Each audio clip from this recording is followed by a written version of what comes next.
Assalamualaikum warahmatullahi wabarakatuh. Perkenalkan, saya Thalita Sheryl Najwa Pujiansyah dari kelas 10E nomor absen 34. Pada kesempatan kali ini, saya akan menyampaikan materi tentang Kerajaan Majapahit, salah satu kerajaan terbesar dalam sejarah Nusantara yang memiliki pengaruh luas dalam bidang politik, ekonomi, dan budaya. Latar belakang awal berdirinya. Kerajaan Majapahit berdiri pada tahun 1293 Masehi dan didirikan oleh Raden Wijaya setelah runtuhnya Kerajaan Singosari akibat serangan Jayakatwang pada tahun 1292. Setelah kekalahan tersebut, Raden Wijaya melarikan diri untuk menyelamatkan diri sekaligus menyusun strategi merebut kembali kekuasaan. Dengan bantuan Arya Wiroraja, ia berhasil mendapatkan kepercayaan Jayakatwang dan diberi izin membuka hutan tarik. Wilayah tersebut kemudian berkembang dan menjadi cikal bakal berdirinya Majapahit. Latar belakang proses berdirinya. Raden Wijaya kemudian memanfaatkan kedatangan pasukan Mongol yang awalnya ingin menyerang Jawa. Ia bekerja sama dengan pasukan tersebut untuk mengalahkan Jayakatwang. Setelah berhasil, Raden Wijaya justru berbalik menyerang pasukan Mongol hingga berhasil mengusir mereka dari Jawa. Setelah situasi aman, Raden Wijaya mendirikan Kerajaan Majapahit pada tahun 1293 Masehi dan dinobatkan sebagai raja pertama, menandai awal berdirinya salah satu kerajaan terbesar di Nusantara. Masa awal kejayaan. Masa kejayaan Kerajaan Majapahit dimulai dari masa pemerintahan Tribhuwana Wijaya Tunggadewi. Pada masa ini terjadi perluasan wilayah yang signifikan dengan dukungan Mahabhatih Gajah Mada. Gajah Mada mengucapkan Sumpah Palapa, yaitu tekad untuk menyatukan seluruh Nusantara di bawah kekuasaan Majapahit. Sumpah ini menjadi dasar kuat bagi ekspansi wilayah dan awal kejayaan Majapahit sebagai kekuatan besar di Nusantara. Puncak kejayaan. Puncak kejayaan Majapahit terjadi pada masa pemerintahan Hayam Wuruk 1350 sampai 1389 yang didampingi oleh Gajah Mada. Pada masa ini, wilayah kekuasaan Majapahit mencapai hampir seluruh Nusantara dan memiliki pengaruh hingga Asia Tenggara. Majapahit menjadi kerajaan yang kuat dalam bidang politik, ekonomi, dan budaya. Perdagangan berkembang pesat, sistem pemerintahan tertata dengan baik, serta hubungan diplomatik dengan kerajaan lain semakin luas. Masa ini menandai Majapahit sebagai salah satu kerajaan terbesar dalam sejarah Indonesia. Awal kemunduran. Masa pudar Majapahit dimulai setelah wafatnya Hayam Wuruk pada tahun 1389.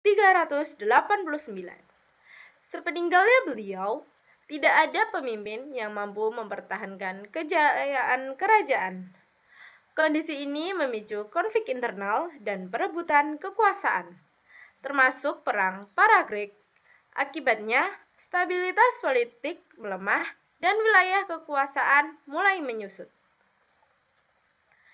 Pada tahun 1478, ibu kota Trowulan diserang sehingga pusat pemerintahan dipindah ke Daha atau Kediri.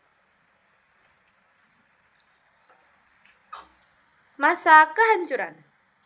Setelah pusat kerajaan berpindah, kondisi Majapahit semakin tidak stabil dan pemerintahan mulai melemah. Perebutan kekuasaan terus terjadi di dalam kerajaan. Di sisi lain, muncul kekuatan baru yaitu Kesultanan Demak yang berkembang pesat di wilayah pesisir. Pada tahun 1527, sisa kekuatan Majapahit di Daha akhirnya dikalahkan oleh Demak, menandai berakhirnya Majapahit sebagai kekuatan politik besar. Masa akhir. Setelah runtuh, wilayah bekas Majapahit memasuki masa sunyi dan banyak masyarakat menyebar ke berbagai daerah, terutama ke Bali. Kemunduran juga dipengaruhi oleh faktor alam seperti bencana yang merusak pusat kerajaan. Meskipun kekuasaannya berakhir, Majapahit tetap meninggalkan warisan budaya dan nilai persatuan Nusantara yang masih dikenang hingga sekarang. Beberapa peninggalan pada masa kerajaan Majapahit yaitu Kitab Sutasoma. Kitab Sutasoma ditulis dalam bahasa Jawa kuno dengan aksara Bali. Empu Tantular hidup pada masa pemerintahan Raja Sangara atau Hayam Wuruk. Ia merupakan penganut agama Buddha, tetapi terbuka pada agama lain, terutama agama Hindu Siwa. Kitab Negara Kertagama. Negara Kertagama berarti negara dengan tradisi atau agama yang suci. Kitab ini berisi tentang istilah Raja-Raja Majapahit, keadaan kota raja, candi makam raja, upacara srada, wilayah kerajaan Majapahit, dan negara-negarahan bawahan Majapahit. Peninggalan Candi Tikus. Candi Tikus pertama kali ditemukan pada tahun 1914 oleh Bupati Mojokerto saat itu. Para ahli memperkirakan candi ini sebagai peninggalan kerajaan Majapahit pada abad ke-14. Di pemerintahan Hayam Wuruk, candi ini diperkirakan sebagai tempat mandi raja dan upacara tertentu yang dirayakan dalam kolam-kolam candi. Lalu ada peninggalan Gapura Bajang Ratu. Gapura Bajang Ratu terletak di Dukuh Kraton, Desa Temon, Trowulan, Mojokerto, Jawa Timur. Gapura merupakan pintu untuk keluar masuk, baik yang beratap atau tidak. Gapura Bajang Ratu diperkirakan berasal dari abad ke-14. Gapura ini memiliki daun pintu dengan adanya 2 lubang di ambang pintu. Lalu ada peninggalan Candi Jabung. Candi Jabung ditemukan di Desa Jabung Candi, Paiton, Probolinggo, Jawa Timur. Menurut Kitab Negara Kertagama, bangunan ini dikunjungi Hayam Wuruk pada tahun 1359 Masehi. Dalam kitab Pararaton, candi ini disebut Sajabung, tempat pemakaman Bragundal, salah seorang keluarga raja. Lalu yang terakhir ada peninggalan Candi Panataran. Di halaman Candi Panataran ditemukan prasasti Palabrangka tahun 1119 Saka atau 1197 Masehi. Prasasti yang dikeluarkan Raja Serangga dari Kediri ini menyebutkan ketika Hayam Wuruk dalam kirapnya keliling Jawa Timur, ia singgah di sebuah bangunan suci bernama Palah. Kesimpulan, Kerajaan Majapahit merupakan salah satu kerajaan terbesar dalam sejarah Indonesia yang mencapai puncak kejayaan pada masa pemerintahan Hayam Wuruk dan Gajah Mada.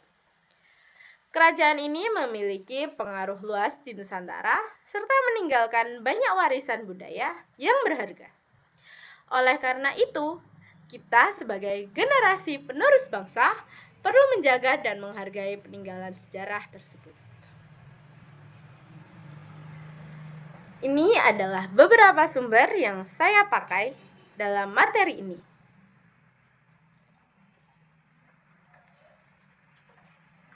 Demikian yang dapat saya sampaikan mengenai Kerajaan Majapahit. Semoga materi ini dapat menambah wawasan kita tentang sejarah Nusantara dan meningkatkan rasa menghargai peninggalan masa lalu.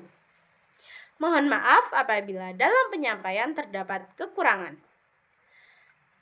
Sekian dari saya, terima kasih atas perhatian semua. Wassalamualaikum warahmatullahi wabarakatuh.